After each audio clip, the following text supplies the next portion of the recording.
మేము చెప్పేది ఏంటంటే ఇంకా ఇప్పుడు ఇమ్మీడియట్గా నేను మా పార్లమెంట్లో లోక్సభ రాజ్యసభలో మీకు ఎన్నిసార్లు రౌండ్ టేబుల్ మీటింగ్ పెట్టినా ఆర్ కృష్ణయ్య గారు కానీ శ్రీనివాస్ గౌడ్ గారు కానీ మిగతా చిరంజీవులు గారు మొత్తం బీసీ సోదరులు బీసీ కమిటీలు బీసీ సంఘాలు అనేక సంఘాలు రౌండ్ టేబుల్ మీటింగ్లు పెట్టినా ఎన్నిసార్లు మీ దృష్టికి తీసుకొచ్చినా మీరు ఢిల్లీకి వెళ్ళి పోయి బడేబాయ్ గారిని కలిసి వస్తారు మీకున్న సంబంధాలతో రాహుల్ గాంధీ గారిని కలుస్తారు అనేక సార్లు ఉన్నదే చేయాల్సిందే వాళ్ళిద్దరు రాహుల్ గాంధీ గారు మోడీ గారు వాళ్ళు తలుచుకుంటే రాహుల్ గాంధీ గారు నిన్నగాక మొన్న కూడా ఎయిర్ పొల్యూషన్ గురించి కానీ ఇవన్నీ మాట్లాడడం జరిగింది.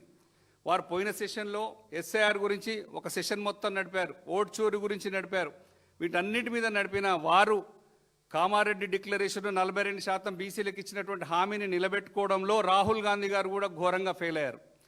వారు ఇక్కడ ఇంకా ఈ 42% రిజర్వేషన్ అమలైందని బీహార్లో కూడా చెప్పడం జరిగింది.